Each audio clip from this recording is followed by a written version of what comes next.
It was a wonderful sight to see the Notre Dame Cathedral host a reopening ceremony last night on our television screens. As you remember, 5 years ago, it was destroyed by fire. But for the heroic response of the firefighters and other workers and other people who came to the rescue of the cathedral, much would have been lost. They saved all the artwork. And indeed, what really fascinated me when I learned last night that the firefighters saved all the stained glass windows of Notre Dame. And it was wonderful to see world leaders gathered there to welcome Notre Dame back as a place of prayer and a place of singing and a place very important in the hearts of French Catholics to have their cathedral back again. But there was another cathedral in the news during the week, and that was St. Patrick's Cathedral in Armagh. Indeed, we are very fortunate here that we have two beautiful cathedrals in Armagh, not just one. We've the Church of Ireland Cathedral and the Catholic Cathedral. We are both beautifully positioned in the city of Armagh, reflecting the Christian heritage of that city. Now, what I'm going to say, I'm not expecting everyone to agree with me. It's because it's how I feel about what happened during the week. And I feel strongly about it. And as I said, many of you may disagree with me. But during the week, protesters entered the Catholic Cathedral during Mass, near to the end of the Mass. But just at the end of the celebration of the Holy Eucharist. And in my opinion, it was disgraceful. They were protesting against the horrendous and brutal ongoing war in Gaza and the dreadful loss of life there. And we all empathize with the suffering of the people of Gaza. However, they entered a sacred and holy place with symbols and slogans that were blatantly political. And my admiration goes to Father Barry Matthews, the priest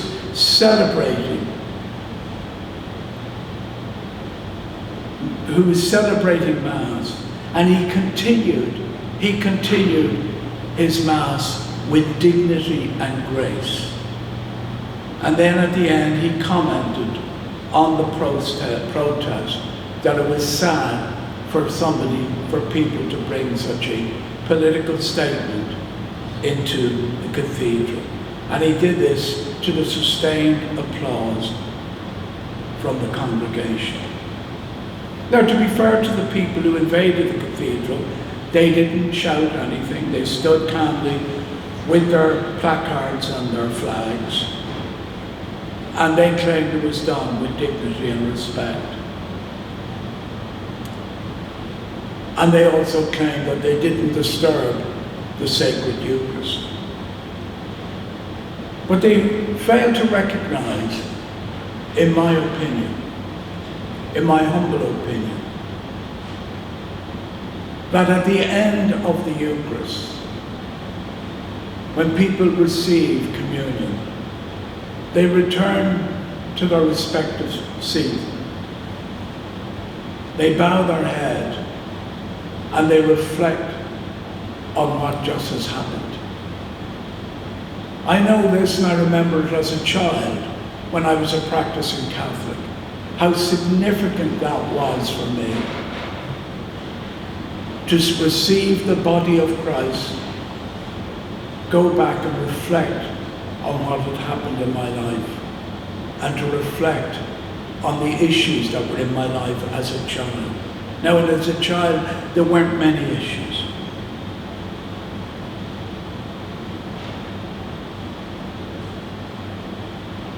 But for those people sitting in that cathedral, some of them could have just lost a loved one. Some of them could have got bad news about a health condition. Some could have been suffering from spiritual pain.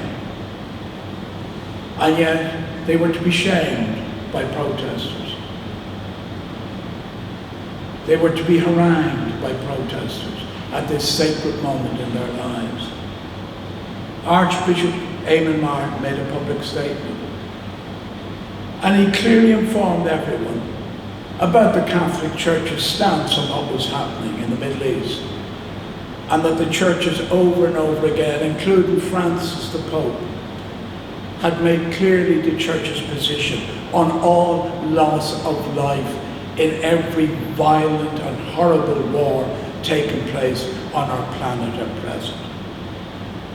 And Eamon Martin beseeched people to support various NGOs such as TROCRA, the Catholic Bishop's response to suffering in the world, and pleaded with people to continue that support. In my opinion, and I say it's only my opinion, nobody has the right to invade another person's place of worship. Nobody has. We saw it here in our own church, to a lesser extent, during our Pride service this summer, when people stood across the road with microphones haranguing us because we dared to have an LGBT service here, lecturing us and trying to shame us. And I don't care whether it's a church, a synagogue, or a mosque. And I don't care what your cause is, it is wrong. It brings to me images of Soviet Russia, when the communists told people they couldn't have churches, and if they did, they only had to have one message in the church, and it was the brutality of that system, or in Nazi Germany. I know from my own visits to Prague, the city of Prague, and preaching in our sister church there, the Unitarian Church of Prague, they told me that under communist rule, they were handed what would be the sermon to be preached. And we don't want that in our churches. We do not want people coming in telling us what we should say in our churches and what we should do, and trying to shame decent people at prayer. I may have thought differently when I was younger. When I was younger, I felt you could harangue everybody with your message, because you felt something, and because you felt something, then everyone else should feel it. And I'm sure people must have thought, I wish that little creep would get out of my space. But I've learned lessons throughout my life. And yes, I've gone into cathedrals for other causes than to pray. Many, many years ago, when two young men in Uri, two young boys, were to be shot by the IRA, myself, Seamus Mallon, the politician, and a number of other people, took the two young boys to Uri Cathedral, brought them in, and claimed sanctuary. And they were there for 2 weeks, living in the vestry of the cathedral. And the church granted them sanctuary. And that's the sacredness of holy places, that they can do something like that. And I know Roger has talked about us becoming a church of sanctuary, and part of the sanctuary movement. We live in a very secular world where sacred places don't seem to mean anything anymore. I remember one time when I was in El Salvador, in San Salvador City, and there's a big cathedral in the center where Archbishop Romero spoke from 2 weeks before he was murdered in a smaller church. I remember going into that cathedral with Irish Franciscan priests and going down into the crypt where they had granted people sanctuary in the crypt of that cathedral. And I went down to visit the families who couldn't leave the cathedral. And yet, the extreme militias who wanted to kill them respected the cathedral. They respected the cathedral. They didn't come in. They stayed outside, even though they wished murder upon these poor unfortunate people. These are all my opinions. And I'm asking the question, is it right? Some of you might tell me I'm wrong. And as I said, there's a time I might have agreed.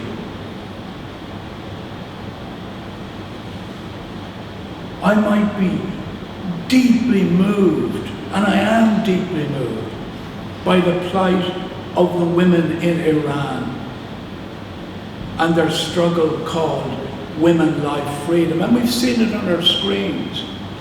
Not so much lately, but when young women took to the streets in Iran and burnt their veils and took off their headdresses, how heroic they were. And some of them ended up in prison.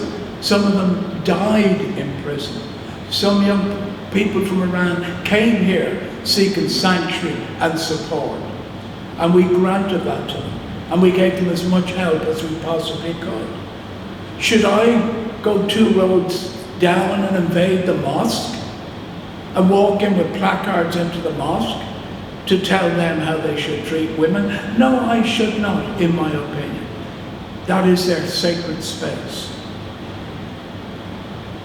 We think of how the Uyghur people are treated in China, the Muslim people of China, who are forcibly caged in what could only be described as concentration camps and forced to recant their culture and their religion, Islam. There are so many things in this world, horrific things happening, that we could all be on the streets protesting about. There are many others suffering in our saddened globe. And in some ways, the only response we can make as Christians is to pray.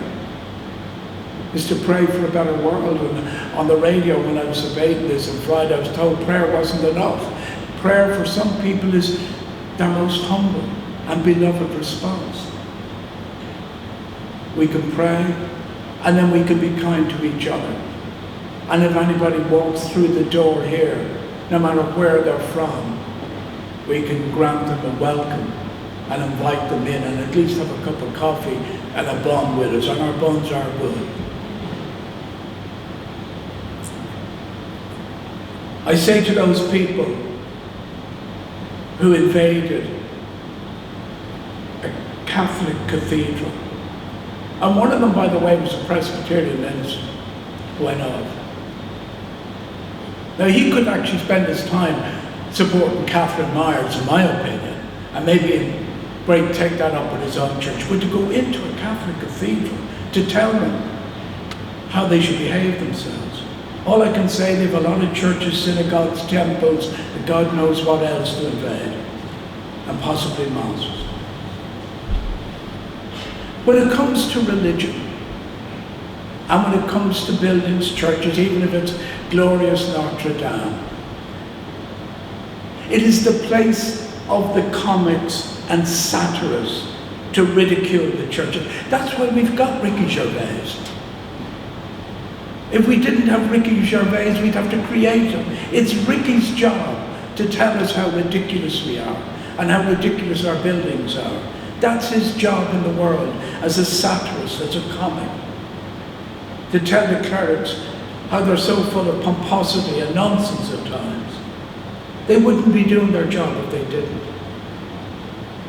But it is not the business of those who profess faith to enter another person's place of worship to shame those at prayer.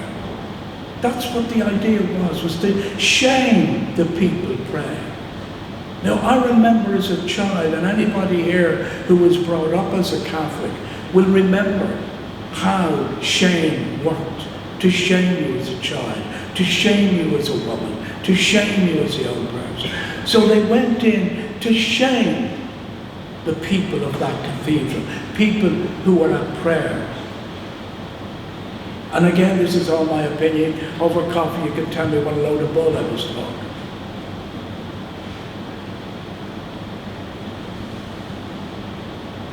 To enter and protest at the faithful, to enter and protest at the faithful for not living up to your expectation of who they should be. You're not living up to how I think you should live. I thought we'd moved on into a different world by now. It is akin to the Pharisee, in my opinion. And it is only my opinion. And excuse me if I sound angry on this, because I am quite angry about it. To impose on another person's pain, to intrude in another person's prayer, to me, is an awful thing. I know in Matthew 21, 12 to 17, Jesus overturned the tables in the temple in Jerusalem. But he did it not to upset those in prayer. Jesus did it to drive out the merchants and the money changers.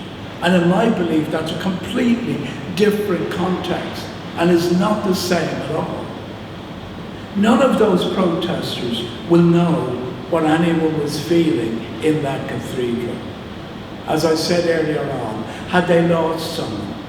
Had they received bad news about their own health? Or were they there because they were in spiritual pain and they had just received the sacrament and they were in a beloved space, healing in what they saw was their sacred space, only to be told, you're not doing enough and we're here to shame you? Are our places of worship sacred, or is this our new great secular world? Nowhere is sacred.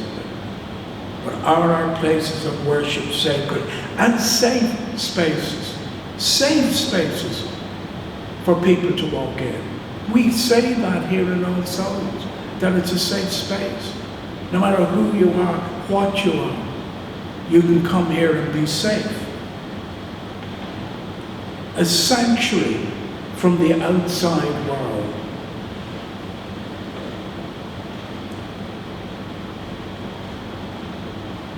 All this is my opinion. And forgive me if you think I'm a little bit excited about it, but I am. And you know, recently in this church, I spoke about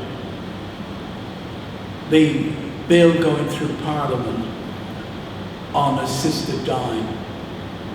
And many, many people came up and expressed their views to me from all different ways. And it made me think that really All Souls could be a significant place in this city to discuss these issues, to really discuss these issues. And this is equally one of the issues, that are our holy places, whether they are synagogue, mosque. And just saw in the news this morning, a synagogue was burnt to the ground in Melbourne in Australia. But are our places synagogues, mosques, temples, churches, chapels, that at least they should be treated as sacred spaces for people to gather in prayer? And we do, honestly, need to discuss these issues in our changing world. Amen.